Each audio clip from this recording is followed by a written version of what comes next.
Moi je suis le pain de la vie, celui qui vient à moi n'aura plus jamais faim, celui qui croit en moi n'aura plus jamais soif.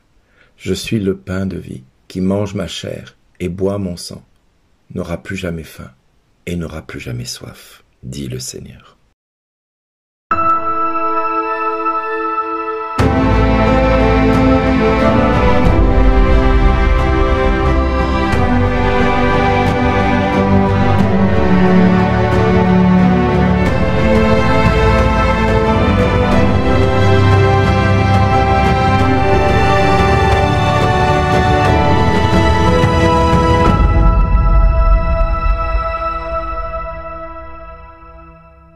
Aujourd'hui, le message vous est adressé par Bernard Dille. Bonjour les amis, vous avez certainement pu assister ou regarder la cérémonie d'ouverture des Jeux Olympiques le 29 juillet dernier. Alors je me permets de reprendre les enregistrements pour refaire un petit communiqué qui a été fait ce samedi 3 août par le Saint-Siège, le Vatican, qui s'est dit attristé par certaines scènes de la cérémonie et ne peut que se joindre aux voix qui se sont élevées ces derniers jours pour déplorer l'offense faite à de nombreux chrétiens et croyants d'autres religions. Dans un événement prestigieux où le monde entier se réunit autour des valeurs communes, ne devraient pas se trouver des allusions ridiculisant les convictions religieuses de nombreuses personnes, condamne le Vatican. Je suis outré, je suis scandalisé par de tels propos. En plus, il continue et conclut l'article en disant « S'il assure ne pas remettre en question la liberté d'expression, le Saint-Siège déclare qu'elle trouve sa limite dans le respect des autres. » Alors, messieurs, monsieur Macron, monsieur Attal, vous, les organisateurs de la cérémonie d'ouverture des Jeux Olympiques, ce n'est pas bien ce que vous avez fait. Mais vraiment, ce n'est pas bien. Je vais vous gronder. Vraiment, ce n'est pas bien. Vous avez choqué une partie de la population. Mon Dieu, mais comment peut-on parler comme cela? Quand des chrétiens sont furax, et quand je dis furax, c'est vraiment en colère d'avoir été réduits à ce qu'on nous a montré. C'était un culte satanique, messieurs les membres du clergé. C'était un culte satanique auquel vous avez assisté, présidé par la franc-maçonnerie. Tous les pièces et les éléments étaient là pour attester de cela. Vous aviez la mort qui faisait le passage pour ces enfants qui étaient pris dans la barque. Et la flamme était la pièce de monnaie qu'on mettait qu'on donnait aux passeurs pour passer de ce monde à l'autre monde. Mais vous voyez plus jamais les enfants sortir de ce tunnel qui est sous terre. On les voit plus sortir, ces enfants, ils restent sous terre. Seule la mort ressort. Et la mort se balade dans tout Paris pour dire que la mort règne tout autour de Paris et dans Paris. Elle passe même sur des damiers noirs et blancs. Et ce damier se trouve dans des loges maçonniques à un moment donné pour signifier que c'est bien là que règne la mort. En plus, on fait cavaler un cheval, un cavalier. Alors, soi-disant, c'est Jeanne d'Arc. C'est bien facile de dire Jeanne d'Arc après coup. Alors que tout le monde a dit c'était comme un chevalier de l'Apocalypse. Et bizarrement, après coup, on parle de Jeanne d'Arc. Mais pourquoi Jeanne d'Arc serait-elle là à ce moment-là? Qu'est-ce qu'elle vient faire à cet endroit-là de l'histoire? Puisqu'on a parlé de Marie-Antoinette juste avant. Jeanne d'Arc n'est pas venue après Marie-Antoinette. Elle était bien avant Marie-Antoinette. On a décapité Marie-Antoinette. Alors pour des hommes et des femmes qui sont contre la peine de mort, on met la mort en évidence partout. Alors je ne vais pas rester là-dessus parce que je pense qu'il faut aller plus loin maintenant. Il faut se rendre à l'évidence que l'évangile de ce jour nous parle de quelque chose d'important. Moi je suis le pain de la vie, celui qui vient à moi n'aura plus jamais faim, celui qui croit en moi n'aura plus jamais soif. Et un peu plus loin dans l'évangile de Jean, il dira « Qui mange ma chair et boit mon sang aura la vie éternelle ». Donc il est bien question d'Eucharistie, et c'est bien de l'Eucharistie qu'on s'est moqué ce soir-là. Qui mange ma chair et boit mon sang aura la vie éternelle. Mais, monsieur Macron, monsieur Attal, vous avez signé haut et fort votre condamnation devant l'Éternel. Ce n'est pas moi qui le dis, c'est la parole de Dieu. Regardez un peu ce que la parole de Dieu dira au verset 66 de l'évangile de Jean, qui se trouve être le chapitre 6 également. chapitre 6, verset 66. À partir de ce moment, beaucoup de ses disciples s'en retournèrent et cessèrent de l'accompagner. Alors Jésus dit aux 12, « Voulez-vous partir vous aussi ?» Simon-Pierre répondra, « Seigneur, à qui irions-nous? Tu as les paroles de la vie éternelle.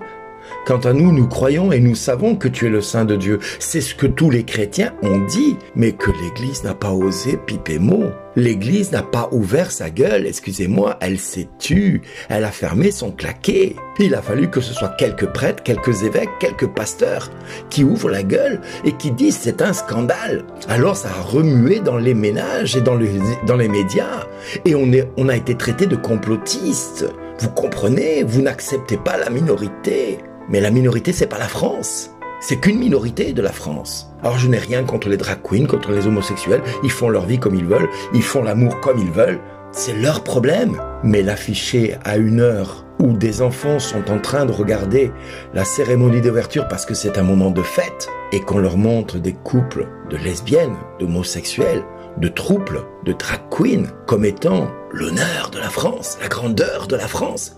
Mais si c'est ça la grandeur de la France, je vomis cette grandeur-là. Je n'en veux pas pour mon pays. Je n'en veux pas pour mon pays. Arrière de moi, Satan, tu n'entreras pas dans ma maison avec ces propos-là. Et je te le dis, tu penses avoir gagné, mais tu as perdu. Tu penses avoir humilié les chrétiens, mais tu as fait retomber sur toi le jugement qui était déjà sur toi. Parce qu'il ne faut pas que tu l'oublies, Satan. Tu es vaincu. Christ t'a vaincu à la croix. Ne l'oublie jamais. Alors oui, tu as sali pour un temps les chrétiens. Et l'Église a fermé son claquet. C'est de sa responsabilité et je leur rends leur responsabilité. Ils auront des comptes à rendre à Dieu quand ils seront face à face. Et aujourd'hui, ils sont plus près de Dieu que moi. Et si Dieu me rappelle cette nuit ou même maintenant, à l'heure où j'enregistre ces 7 minutes, si le Seigneur veut me rappeler, qu'il me rappelle. Mais moi, j'ai ma conscience pour moi. Je ne peux tolérer une telle chose au sein de mon Église. Rappelez-vous ce que le Seigneur a dit dans le texte de Jérémie d'hier. Mais rappelez-vous ce que Jérémie a fait. Jérémie a poussé un cri de colère. Il s'adressa à tous les princes et à tout le peuple. C'est le Seigneur qui m'a envoyé prophétiser contre cette maison et contre cette ville et dire toutes les paroles que vous avez entendues. Et maintenant, rendez meilleurs vos chemins et vos actes. Écoutez la voix du Seigneur votre Dieu. Alors il renoncera au malheur qu'il a proféré contre vous. Quant à moi, me voici entre vos mains. Faites de moi ce qui vous plaira, ce qui vous semblera bon et juste. Mais sachez-le bien, si vous me faites mourir, si vous allez vous charger d'un sang d'innocents, vous-même et cette ville et tous les habitants de cette ville et de ce pays, car c'est vraiment le Seigneur qui m'a envoyé vers vous proclamer ces paroles pour que vous les entendiez. Alors, les princes de l'époque se sont convertis et se sont retournés en disant cet homme ne mérite pas la mort, car c'est au nom du Seigneur notre Dieu qu'il a osé parler. Mais nous, aujourd'hui, l'Église tape sur le bout des doigts nos responsables politiques parce qu'il ne faut pas les choquer. Il faut rester religieusement correct et politiquement correct. Il ne faut surtout pas faire de vagues. Mais pardon Seigneur, pardon pour mes prêtres, pour mes évêques, pour mes diacres, pour mon pape, mes cardinaux qui se taisent et qui n'osent pas élever la voix face à l'offense qui a été faite contre le Christ. Au siècle dernier, on aurait fait des processions de réparation et ils auraient mis leurs chasubles, leurs plus beaux vêtements sacerdotaux pour vraiment manifester leur scandale et leur humiliation. Mais au lieu de ça, ils sont restés dans leurs évêchés. On ne fait pas de vagues. Voire même, on va essayer de calmer le peuple. On ne sait jamais des fois que ça prendrait une forme et une puissance qu'on ne contrôlerait pas. Oui, Seigneur, moi je crie vers toi ce matin. Et je crie vers toi pour que tu fasses pas retomber sur nous, tes enfants, l'iniquité de mes pères, la tiédeur de mes responsables d'église. Parce que vous êtes tièdes, vous êtes ni oui ni non, vous êtes des tièdes. Et rappelez-vous ce que Dieu dit des gens qui sont ni oui ni non, mais qui sont tièdes. Il les vomit. Alors à vous maintenant de vous regarder dans la glace. Parce que moi, je me suis regardé dans la glace avant de faire ces 7 minutes. Et j'ai dit, Seigneur, est-ce que je dois les faire ces 7 minutes comme je les pense? Ou est-ce que je dois me taire? Je me tairai pas. Non, je ne me tairai pas. Je suis outré, scandalisé par mon pape. Parce que c'est encore mon pape. Par mes cardinaux. Parce que ce sont encore mes cardinaux. Ce sont mes prêtres, mes évêques, mes diacres qui se ferment la bouche plutôt que de risquer d'être en opposition avec les autorités publiques françaises. Parce que la bienséance veut qu'on se taise. Je ne me tairai pas. Alors faites-moi taire si vous voulez. C'est votre problème. Ce n'est pas contre moi que vous agirez. Parce que pourriez-vous contre moi si Dieu est pour moi? C'est ainsi que les prophètes ont été persécutés, qu'on les a jugés, condamnés. Mais moi, je le sais, ma conscience est pour moi, mais par contre, vous qui êtes responsable de l'Église, vous qui avez une responsabilité devant le peuple, et le peuple périt faute de connaissances, et parce que vous ne les enseignez pas, parce que vous ne les avertissez pas, parce que vous leur taisez ce qui est en train de se passer sous vos yeux, parce que vous savez ce qui se passe en ce moment. Vous ne pouvez pas dire que vous ne le savez pas. Vous ne pouvez pas vous taire. Mais si vous vous taisez, vous emportez la responsabilité devant Dieu. Et c'est devant Dieu que vous aurez des comptes à rendre. Pas devant moi. Moi, je fais ça avec ma conscience. Moi, je demande simplement au Père de vous pardonner parce que vous ne savez pas ce que vous faites. Vous avez perdu la notion des valeurs chrétiennes. Ce qui est bien, vous dites que c'est mal. Ce qui est mal, vous dites que c'est bien. Même vous, évêques et prêtres et cardinaux. Et même le pape, par moments, fait des bêtises de cette nature. Je ne comprends pas que depuis le 29 juillet, il n'ait pas pris la parole ouvertement et qu'il n'ait pas gueulé sur les antennes du Vatican pour dire « Stop à ça, à la France, qui est la fille aînée de l'Église. Pourquoi n'a-t-il pas ouvert la bouche? Seigneur, pardonne-lui. Seigneur, pardonne-lui. Seigneur, pardonne-lui. J'ai mal. Parce que c'est mon Église et que je l'aime et que je ne veux pas de ça pour elle. Je la veux sainte et irréprochable devant ta face. Alors je plaide en sa faveur, papa. J'intercède pour que tu fasses miséricorde à ces hommes d'Église qui sont devenus tièdes, qui sont devenus mous, qui dorment, qui ont peur, c'est des poltrons. Je suis désolé. Un chrétien n'a pas peur de ce qu'on va lui dire et de ce qu'on va faire contre lui. Un chrétien est fier de ce qu'il est. Un chrétien relève la tête, lève les yeux vers le Seigneur d'où viendra son secours, pas des hommes, mais de Dieu lui seul. Vous tous qui cherchez le Seigneur, humiliez-vous maintenant avec moi devant le Seigneur. Humiliez-vous et demandez pardon au Seigneur pour nos pères qui se sont tus, pour ceux qui n'osent pas ouvrir la bouche alors qu'ils ont le devoir de le faire. Ils ont la responsabilité de le faire, mais ne le font pas. Papa, je t'en prie, ne retiens pas ce silence contre eux. Fais-leur miséricorde, qu'ils se convertissent, qu'ils reviennent de tout leur cœur. Parce que vous savez, si de cet évangile de Jean au chapitre 6, verset 66, beaucoup de ses disciples s'en retournèrent et cessèrent de l'accompagner, c'est parce qu'ils n'ont pas accepté que Jésus parle, que qui mange ma chair et boit mon sang aura la vie éternelle. Ouais. C'est ça qui a choqué les disciples qui suivaient Jésus. Et pourtant, ils avaient traversé pour chercher Jésus qui leur avait donné à manger à 5000 personnes. Beaucoup des disciples vont déclarer à Jésus, cette parole est rude, qui peut l'entendre?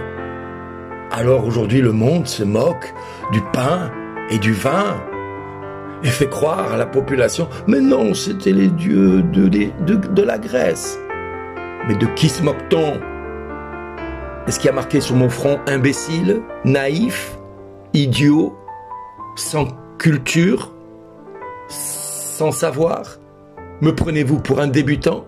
Me prenez-vous pour la taille de mon petit-fils qui n'a que 3 ans et demi? Qui n'est pas capable de voir le bien et le mal encore à cette heure-ci? Il sait quand il fait du mal, il le sait. Mais de ce que vous faites, vous, il n'en est pas capable. De ce que je fais moi comme erreur, il ne voit pas. Il n'en est pas encore capable. Il n'a pas la capacité à discerner ce que je fais de bien ou mal. Mais moi, vous ne me ferez pas avaler cela. Je vois ce que vous êtes capable de faire et ce que vous avez été capable de faire. Je lis entre les lignes de ce que vous avez fait. Ne me faites pas croire qu'il n'y avait rien de prémédité dans tout ça. Ne me faites pas croire que vous n'avez pas prémédité et que vous n'avez pas réfléchi 2 secondes à ce que le peuple chrétien allait dire. Ne me dites pas ça. Je suis pas stupide à ce point-là. Alors stop, monsieur Macron. Stop, monsieur Attal. Stop, vous, messieurs les ministres. Ça suffit de vous moquer. Cela suffit de dire des choses plus grosses que vous et d'essayer de nous faire croire qu'on est plus bête que vous. Vous savez, Dieu m'a donné aussi entre mes 2 oreilles un cerveau et je sais m'en servir. Alors moi je vous le dis, comme Jérémie l'a dit, malheur à vous qui n'écoutez pas les paroles des prophètes. Malheur à vous, à vos enfants et à vos petits-enfants, vous qui vous moquez et proférez des choses contre les chrétiens. Vos jours sont comptés. Oh, je ne plaide pas pour qu'on vous tue. Oh non, non, loin de moi de penser cela. Loin de moi de penser cela. Je me garderai bien qu'on veuille vous faire du mal. Je dis simplement à Dieu de vous rendre la semence que vous avez semée. Récoltez ce que vous avez semé. Récoltez cette semence. Et rappelez-vous ce qui s'est passé à Sodome et Gomorrhe. On ne se moque pas de Dieu, messieurs. On ne se moque pas de Dieu, mesdames. Dieu, il s'honore, il se respecte. Quant à moi, je fais le choix de vous aimer malgré ce que vous avez fait ou dit. Je choisis de vous aimer et de vous faire miséricorde. Mais je laisse à Dieu le soin de vous rendre selon votre semence, le fruit que vous avez semé, qu'il vous rende au centuple ce que vous avez semé.